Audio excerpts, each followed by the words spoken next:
your skin, that shit is popping, girl. Body on 10, damn, you got it, girl. You gotta boss up. Getting them checks, living your best. Racks up. Oh, keep walking with confidence. Effortlessly, you let them know who is in command. You just that and more. Don't forget it. God worked hard on you for sure. Lexus Exodus. Shout out to my exes. Y'all black females out here, y'all don't understand the struggles of being a black man out here in America and not knowing whether or not you gonna make it home to your churn every night because of the police gunning you down. But don't y'all be out here gunning each other down? Okay, but we ain't talking about that. Hell, don't y'all be rapping about killing each other in music? We ain't talking about that either. We can talk about killing each other in rap music, but we don't like the police killing us. Stay on subject, woman. You brought up your kids. Tyrone, you don't even see your kids. And then, yeah, I be trying to see my kids. You know my baby mamas be tripping because I don't want to be with none of them, so they be holding my kids from me. You know that. Okay, but your baby mama saying you don't give them no child support either. Okay, but I still be going out my way to try to see them. They live 5 minutes from my house, Tyrone. That is out my way, woman. See, y'all, that's why we don't like y'all black women's mouths. Y'all run y'all mouth too much. Y'all always bringing up stuff that's irrelevant. Well, was you cheating on me irrelevant? I only cheated on you 10 times. You act like I do it every day, bruh. See, that's why we date women of other races, man. Hey, Booze, hey. It is Lexus Exodus, leader of the Black Woman Exodus. How are you guys doing? Like always, if you enjoy this content, please like and subscribe. Please share. Please say what's up to me in the comment section. Say what's up to me in the chat. Hey, y'all in the chat. Thank you so much for tuning in. Also, when you have a moment, please pause this video and follow the backup channel. It is called LexX. That's LEXEX. You can also find the link in the description below. Also, if you have any suggestions or any ideas for any new stories, feel free to share that to me to my Gmail. That is LexusExodusChannel@gmail.com. Also, shout out to my Patreon family. I love y'all. Y'all are so dope. Y'all always show up and show out and show support. Shout out to my Discord family. The Discord chat is always so lit. If you're interested in joining and checking out exclusive content, please, you'll find the Patreon link in the description below. Lastly, y'all, before we get to it, please follow me on Facebook and TikTok. I'm trying to get better about using different social media platforms to connect with you guys. I know everybody doesn't use YouTube. A lot of you guys love Facebook. A lot of you guys really enjoy TikTok. I do too. I be on there way too often. So please, once you have a moment, take a second and follow me on the other social media platforms. That's at Lexus Exodus on all other platforms. So this is another installment of my series called the Blackistan Zoo, where we profile the animals, monsters, and other crazy creatures in Blackistan. This is Blackistan Zoo Celebrity Edition. So since R. Kelly has been recently convicted of racketeering and sex trafficking, we're going to talk about his pedo ass today, y'all. I had to come. I don't normally stream on Wednesdays, but I had to after seeing this breaking news. I wanted to go live on Monday, honestly, but I know lots of the other ladies were live. But y'all, this is crazy. The chickens have finally come home to roost. R. Kelly's pedo ass is finally, after decades of terrorizing and inflicting pain and trauma on many young girls, is finally experiencing the repercussions and consequences of his actions. Thank God. Thank God. So we've talked about the pedo pookie before and how R. Kelly is one. So let's briefly recap what that person looks like in Blackistan. Then we'll dive in deeper into this R. Kelly situation. So you guys know that pedo pookies are chesters in Blackistan. They're predators. They prey on small, innocent children. They're perverted. They're sick. They like to victimize both boys and girls for their sick and sadistic pleasure. And these men will oftentimes seek children without protection. Oftentimes, we'll see the victims come from fatherless homes because we know that the men in these communities, they pump and dump regularly. So unfortunately, a lot of these children become vulnerable and become victimized by men like R. Kelly. And these Pookies will purposefully seek single mothers or children from problem homes in order to have easy access to their victims, like R. Kelly did. So, again, this recent conviction of R. Kelly has set the internet ablaze, y'all. They're talking about he's facing 160 years. And when I first heard this, I was very skeptical because of the Bill Cosby situation. And also, we know just because someone is facing a really large amount of prison time, that doesn't necessarily mean that, typically they'll only experience a fraction of that time. I didn't realize these were federal charges. So they will likely throw the book at this man. They're going to bury his ass under the jail. So everyone is talking about this.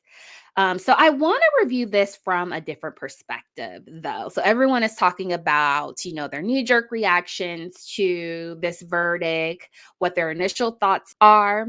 I want to really approach this from a different way and analyze how R. Kelly was able to get away with preying on these little girls for so long, simply because the victimization of Black women and girls is typically trivialized and dismissed. And trigger warning, of course, if you are sensitive or if you're triggered by conversations about child abuse, or if you're a victim and have been formerly victimized by someone like this may not be the one for you. You may want to proceed with caution. So I want to set the tone of this conversation before we start looking at different examples. And I really just want to, kind of preface this by sharing some stats about how Black women and girls who are victimized, how their victimization and their trauma is trivialized and dismissed. So let's quickly look at some stats. So, according to the National Center on Violence Against Women in the Black community, 1 in 4 Black girls will be sexually abused before the age of 18. It also says 1 in 5 Black women are survivors of being R-worded, and that for every Black woman who reports being sexually assaulted, at least 15 Black women don't report at all. Isn't that crazy? And we know that's grossly underreported because we simply don't report being victimized in this manner. And why? There is a myriad of reasons why, but I think a lot of it has to do with the community's refusal to acknowledge Black girls' trauma and the refusal to perceive us as victims in Blackistan. So let's go through a few more stats that really illustrate this. So a 2010 report that surveyed Black women at HBCUs found that 21% of R-wording survivors said they wouldn't report the assault to the authorities because they believe the police wouldn't think that the incident was serious enough. Let that sink in. Also, according to another study, Black girls as young as 5 years old are already seen as less innocent and needing less support than white girls of the same age. Which breaks my heart because it's true. Black girls are adultified. We aren't allowed to be children. We aren't allowed to be kids. We're forced to grow up very, very quickly. And this is why you'll hear mammies and adults in the community saying that, we're fast and making other inappropriate comments about, us trying to adultify us. Other studies show that after being victimized, Black girls experience significantly higher rates of psychological abuse, including humiliation, insults, name calling, and coercive control than other women do overall. Do you see what I mean? So even after we're victimized, we're scrutinized, we're humiliated afterwards, so we experience further trauma. because then we're denigrated. We experience victim blaming. We experience, like this study said, humiliation tactics, insults, name calling, and other things to shame us. So again, the minimization of the victimization of Black women and girls is an extremely pervasive problem within the community. And I want to really analyze how this happened with the R. Kelly situation. So R. Kelly victimizing Black girls was the world's worst kept secret. We all knew, everyone knew. We just laughed at it. It was a punchline. We dismissed it, and it didn't matter. So I want to look at this first clip, this old clip from the Boondocks that really hits the nail on the head and really illustrates how Black girl trauma is oftentimes ignored and enabled in Blackistan. So let's watch this. Maybe R. Kelly did urinate on this woman, but America urinated on R. Kelly.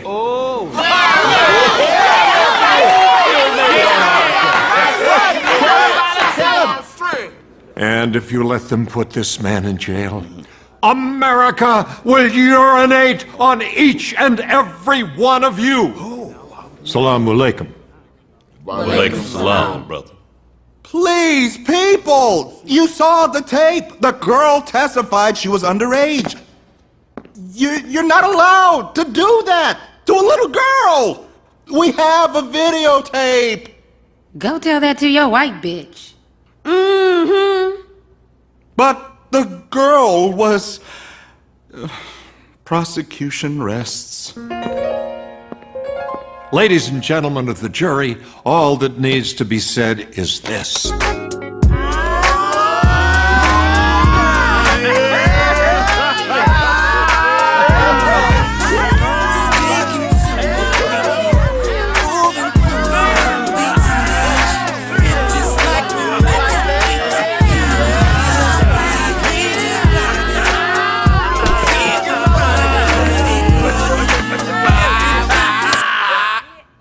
Hey!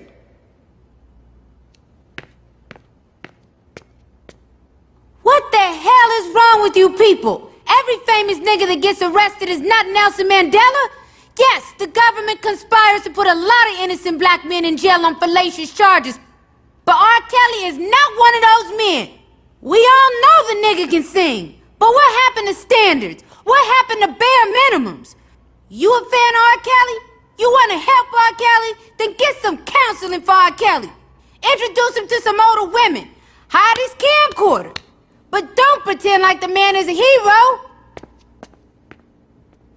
And stop the damn dancing. Act like you got some goddamn sense, people. Damn. Don't playing around here. Boo! Hey, you with the afro. Give it a rest. Beat it. Put the music back on. You stressing me.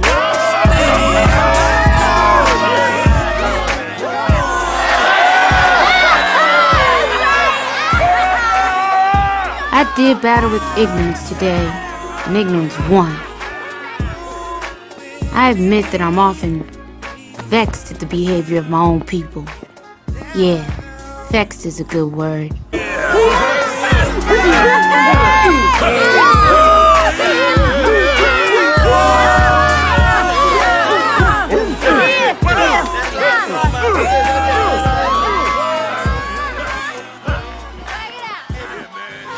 One thing for sure, though, can't blame this one on the white man. Y'all, this is a mess.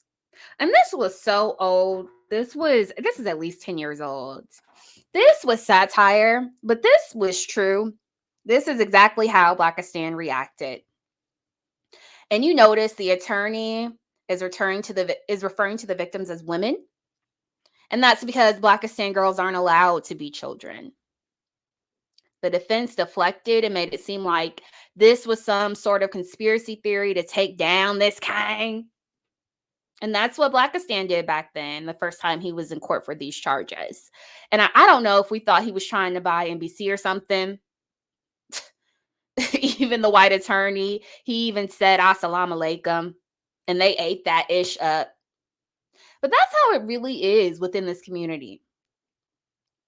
And when you really think about this and what happened and how this was well known that this man was a predator for decades, for 30 years at least, and he still continued to get away with this for years, it's like the Twilight Zone.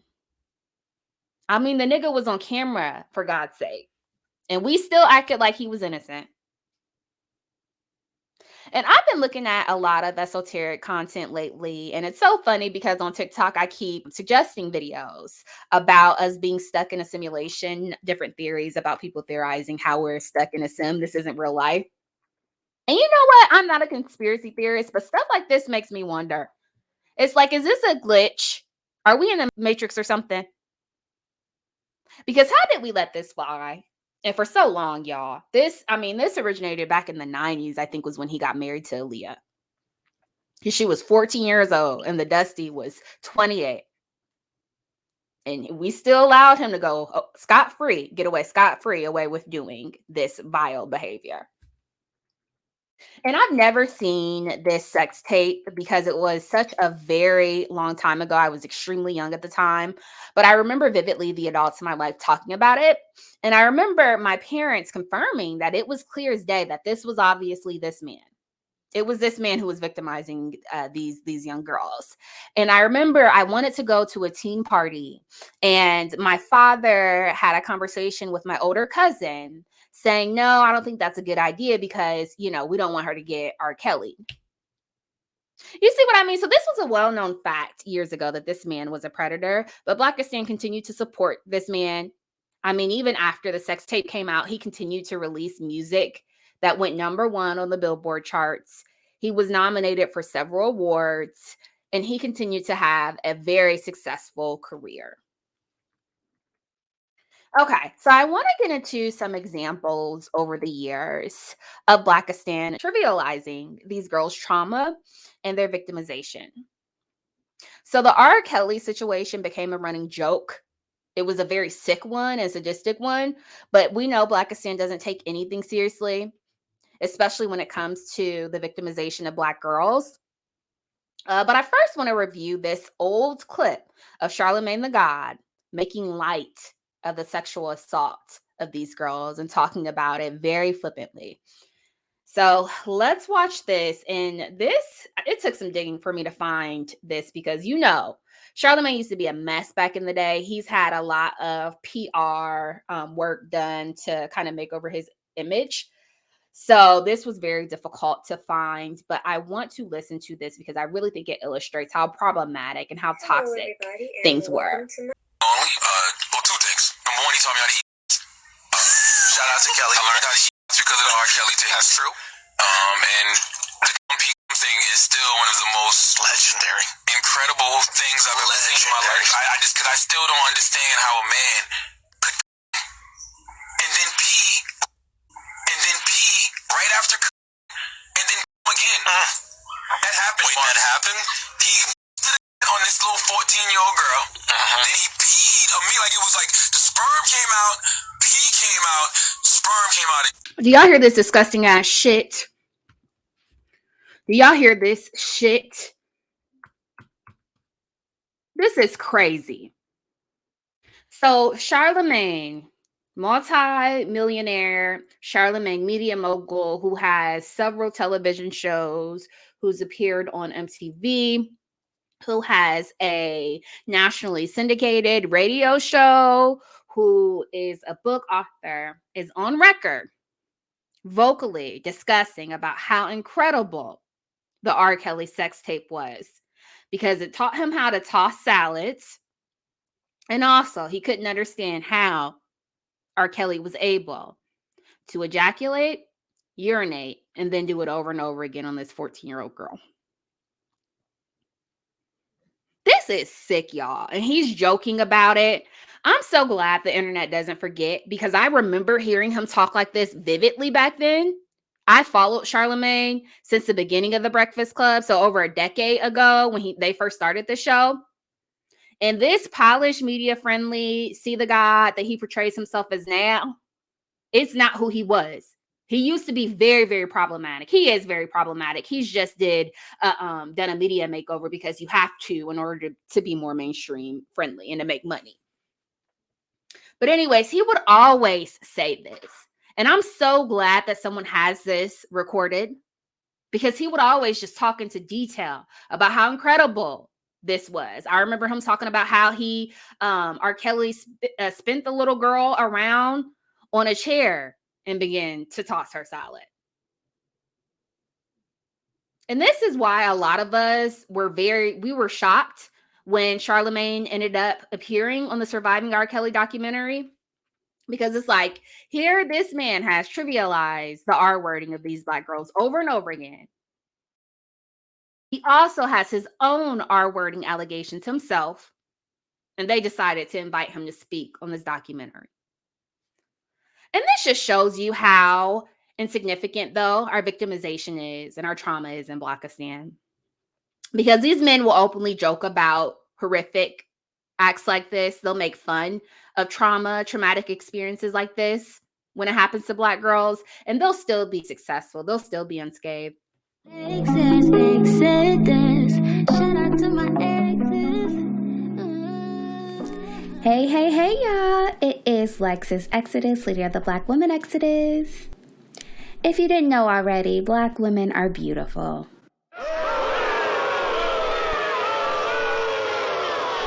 Black women are intelligent and incredible.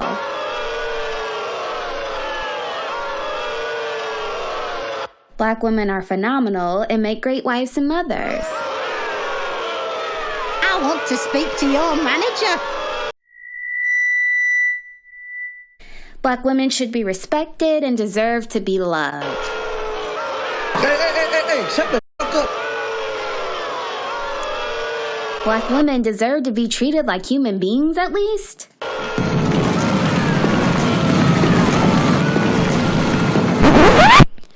Listen, guys, if you're like me, you are so tired of your favorite Black female content creators getting harassed by the trolls, silenced on social media, and censored by YouTube. We work so hard to stand up for Black women, and although YouTube allows us to be regularly berated, ridiculed, and degraded by Dusties every day on the platform, as soon as we say one word to clap back, we're threatened with channel violations and are told to be silent or we will have our platforms removed. The biased algorithms, inconsistently enforced policies, and persistent trolling on YouTube is unacceptable and needs to stop. If you agree, meet me over on my Patreon, where you will be able to access completely raw, unfiltered, exclusive Lexus Exodus content. You will be able to access uncut, uncensored, and ad-free content, 2 bonus videos a week, access to the private Discord community, and much, much more. So meet me over on the Patreon at patreon.com/LexusExodus. The link is also in the description below. Shout out to my exes. This is disgusting. So we're analyzing how the victimization of Black girls is typically dismissed in Blackistan, right? So our trauma and our pain was so trivialized and is so trivialized within this community that comedians were openly making sketch comedy segments about these horrific events. So let's look at this Dave Chappelle clip where he made jokes about this. And you probably already seen this before. This is one of the more popular segments I'll share with you guys tonight. But I really do think it really illustrates how, man, the victimization of our experiences and our pain and our trauma is so minimized and dismissed that people were just outwardly and openly making fun of it. So let's watch this. So I remember loving the Dave Chappelle show back then when it was on air. And I was a child myself, y'all. I was in high school, so I didn't understand how problematic this was. But now in hindsight is 2020. This is very fucked up. So this man literally made a comedy sketch about R. Kelly urinating on little girls. And the crazy part is he also joked about R. Kelly's doo-doo butter, Well, it turns out during the trial recently, a witness did testify that R. Kelly did actually defecate on these girls. Y'all hear me? And we was sitting here laughing at this ish. But the millennials were children. So we had an excuse. But what the F was going on with Dave Chappelle and the adults back then? Like, why was this even allowed?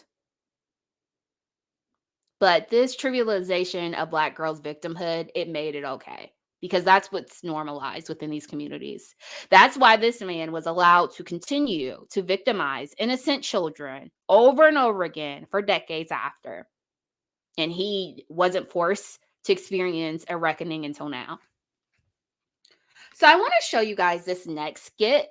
This one is actually from Mad TV that further illustrates how girls being assaulted and harmed, our victimization in Blackistan is oftentimes minimized, dismissed, and made fun of. So let's watch this next one. Number one, relatively speaking. I want to see R. Kelly. R. Kelly's not seeing anybody. But I'm selling Girl Scout cookies. No. Yo, let the kid in, man.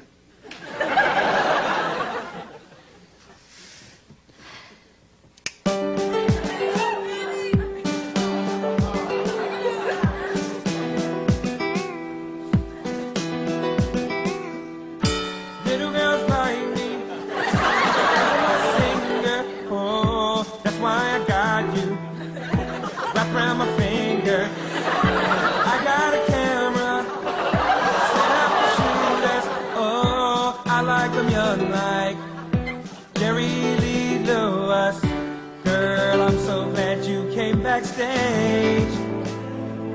If anybody asks, lie about your age. Pay no attention to my friends. Smile and look into the lens. I'll record it, just don't report it.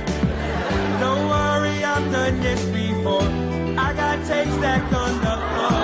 I'm the greatest statutory baby.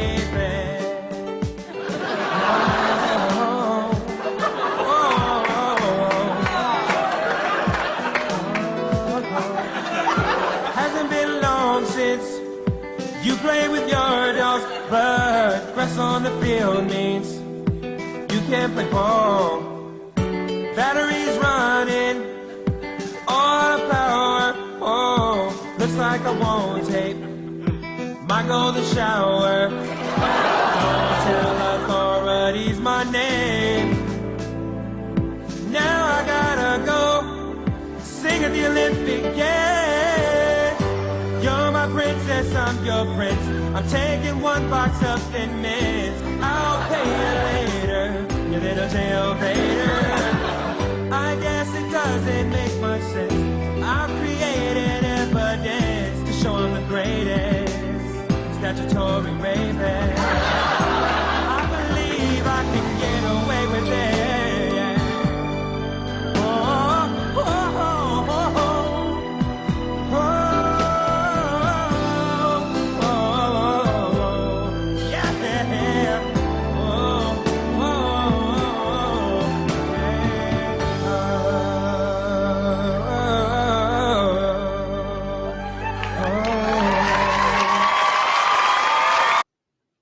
Y'all hear this? So here we have Ari Spears, Nignog comedian on Mad TV, singing a song about how he's the greatest statutory R-wordist. And did y'all hear the white people in the audience just saying, oh my gosh, like groaning and shit? They like this sick ass shit. Clearly showing that this is disturbing. They showing him chasing a damn prepubescent girl. She's a Girl Scout cookie. No, she sells Girl Scout cookies. She's a Girl Scout. But this is how disgusting and sick and demented Blackistan men are, and this is why it's so important to divest, because they think this ish is funny. They think the sexual assault, the victimization of Black girls and women, they think it's funny. They find humor in that. They make fun of that. I want to show you guys yet another sketch of another nignog making fun of these horrific crimes.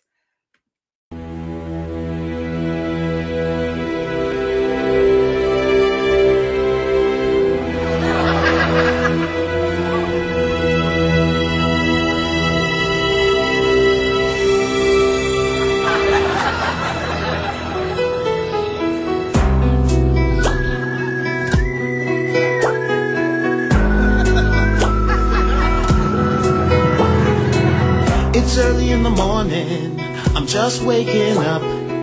I got a rumble in my belly, I am R. Kelly. My voice calls out, hey baby, my woman comes in the scene. I think, ooh, damn girl, I wish you were 13. She says, so they're doing a satire of the Trapped in the Closet series, which was a really popular series of songs that R. Kelly released in the early 2000s. But you see, they changed the lyric. His wife comes in and they change the lyric to I wish you were 13. This is how normalized and how it was public knowledge and how it was cool just to trivialize these Black girls being R-worded. So we saw a series of comedians who made fun and satirized the victimization of Black girls. So speaking of comedians, R. Kelly R-wording these girls was, like I said, a running punchline in Blackistan. It was very sick, very disturbing, but that's just what it was. It was a running joke. And Blackistan men even did stand up about these horrific crimes, further trivializing Black girls' trauma. So let's watch this clip of Dave Chappelle making fun of this. R. Kelly pissed on his victim. I know, it was rough. But I mean, again, I can't even judge R. Kelly. First of all, we don't know if these allegations are true, and even if they are true, if you want to know how I feel about it honestly, if a man cannot pee on his fans, I don't want to be in show business anymore because, well, that's why I got in the game, baby. I got dreams too.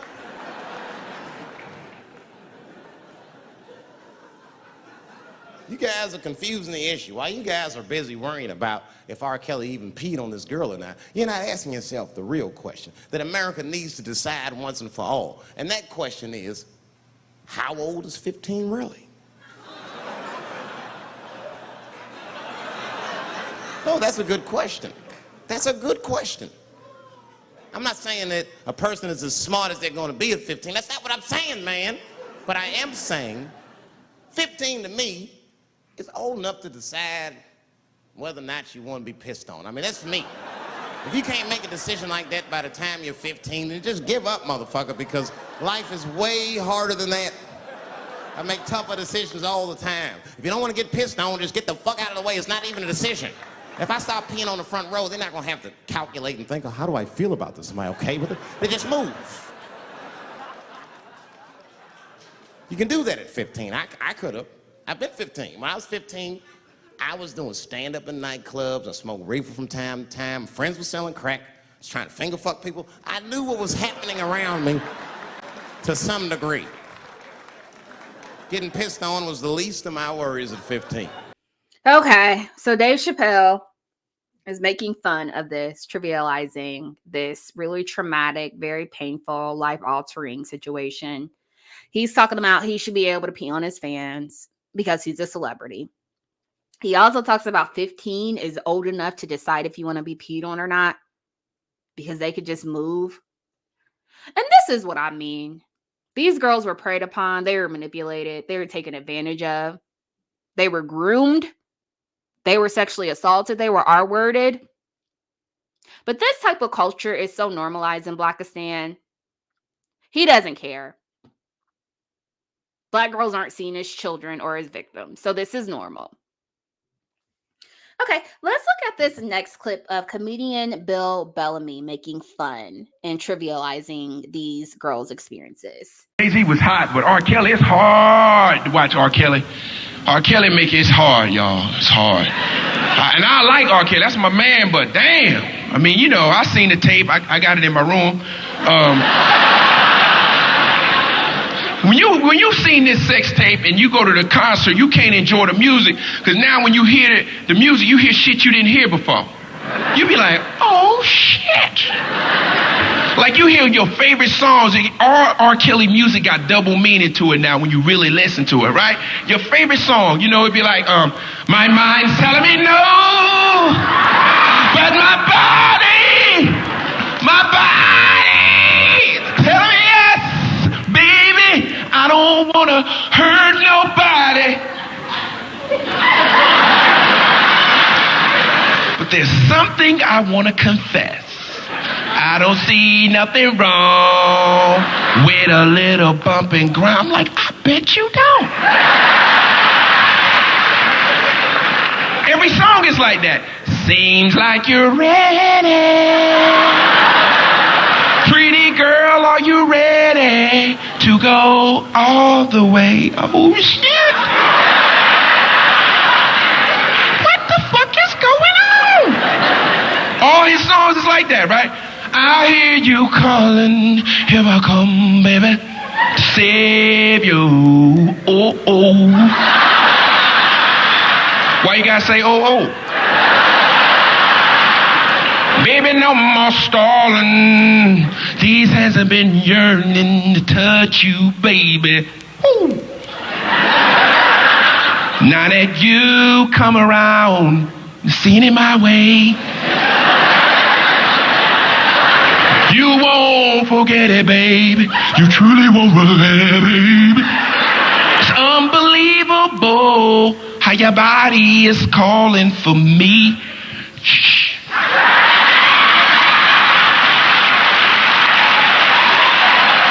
He going to jail. He nasty. And the one song that I really liked that I thought was cool, I mean, I didn't even know it had a double meaning to it. I just was listening to it. You know that, can I get that toot-toot? Can I get that beep? Oh, that was my joint. I'm like, way to go, R. But that joint is crazy, too. Y'all don't even know what y'all beeping to. When you listen to it, he tell on himself in that song, too. You know, he be like, I usually don't do this, but, I'm about to bring y'all out with a little bit of remix. I'm not trying to be rude, but hey, pretty girl, I'm feeling you. The way you do the things you do reminds me of a Lexus coupe. That's why I'm all up in your grill, trying to get you to a hotel. Must be a football coach. The way you got me playing the field. Can I get that toot-toot? That beep-beep? He going by to school.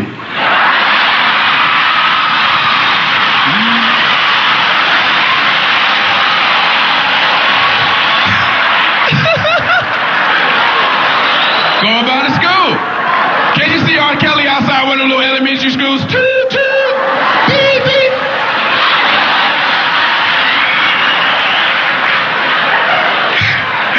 He going to jail.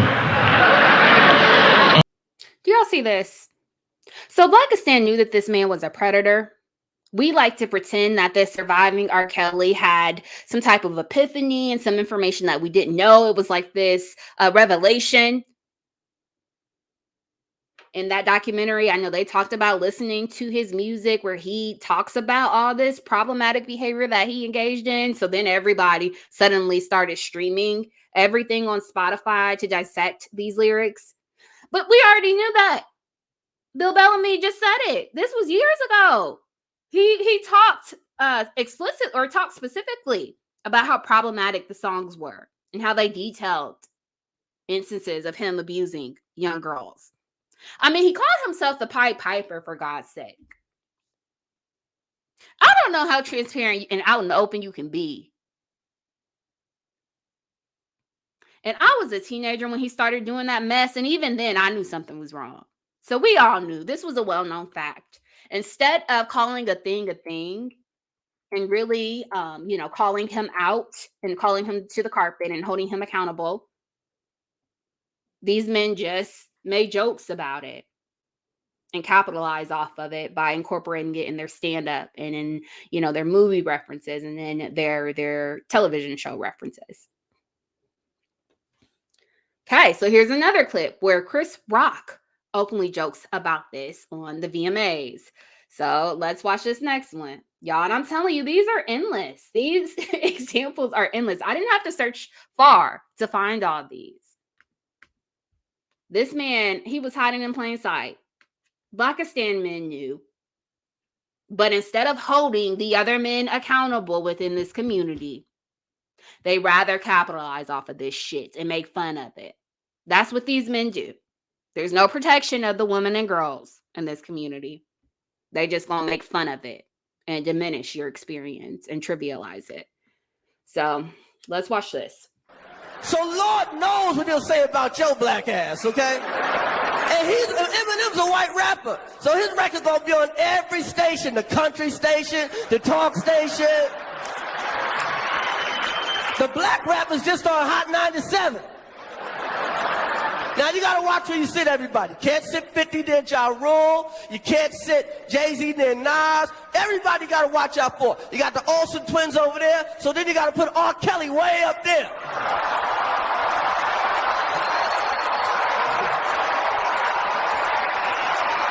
Are y'all ready to get this show started? Why is this funny? Why is that a joke? Why are people laughing at this? And the crazy part was this type of stuff was publicly broadcasted on the VMAs, y'all. This was mainstream media, so everybody knew, y'all. This was not a secret. Everybody knew that this man was a predator. No one did anything. These knickknacks just made jokes and laughed. It was a running punchline. But it's because no one protects black girls. That's why this is allowed. Like, I mean, could you imagine a white comedian making jokes about Jeffrey Epstein and him victimizing little white girls and him R-wording prepubescent white girls? They wouldn't. They just wouldn't. Because white girls get empathy. They're allowed to be victims. They're allowed to be children. This is trash, y'all. So Blackistan is so trash. We even had the little kids joking about this mess. And I'm not being hyperbolic. We just did. And I have an example that illustrates this. So back in the day, there was a show on BET called Coming to the Stage. And I am aging myself because this has to be at least 20 years old. And this was a stand-up comedy competition show. And they had this child, aspiring comedian called Lil JJ, who also commented on this situation and joked about it. So let's watch this next clip.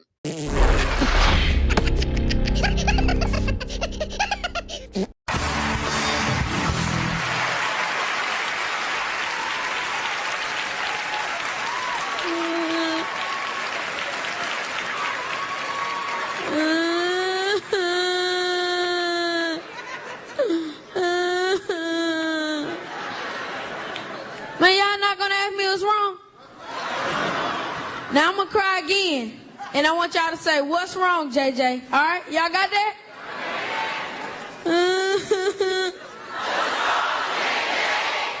R. Kelly took my girlfriend. So we got even the little Tyrones trivializing the trauma and pain of black girls. This problematic behavior was enabled because that's what we did in this community. That's what Blackistan does. They trivialize black girls' trauma. They dismiss it. They don't acknowledge it. And this went on for decades, y'all. So R. Kelly married Aaliyah back in the 90s. It's 2021. And you know why this is permissible, why this is allowable? Because no one cares about black girls. No one cares about our plight, our pain in Blackistan. Like I said, we're adultified. We're not allowed to be children. That's why you'll hear so many mammies and ignogs talking about little black girls being fast and dressing grown. This is why most of these sexual assault crimes are unreported, because we don't think that we'll be believed and taken seriously. This is why studies show that black girls are perceived to be older and more mature than we actually are when we're children.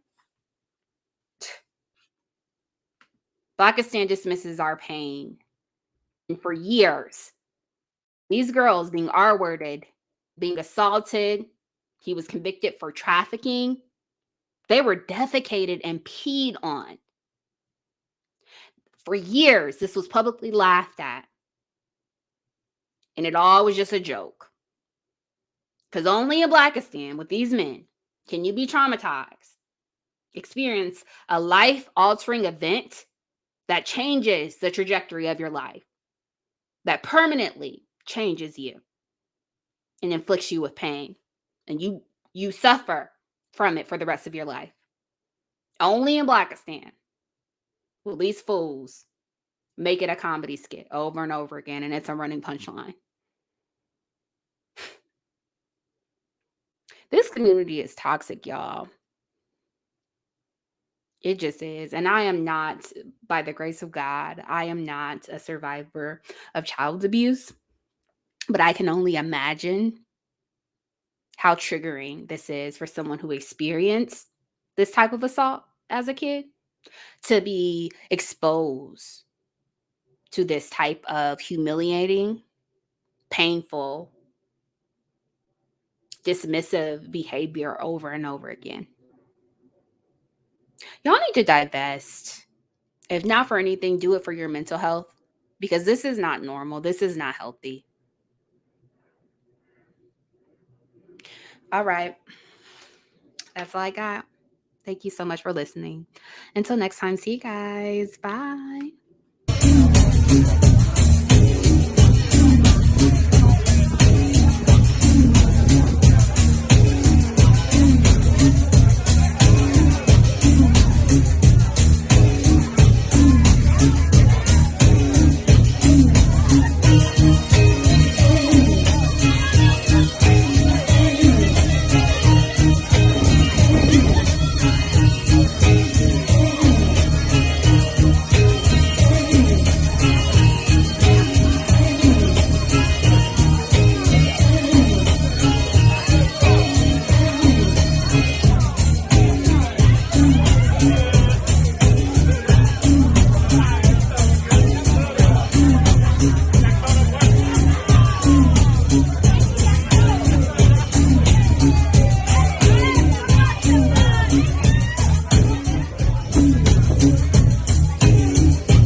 If y'all come across a red iPhone, can you please bring it to the sound stage? Red iPhone, appreciate it.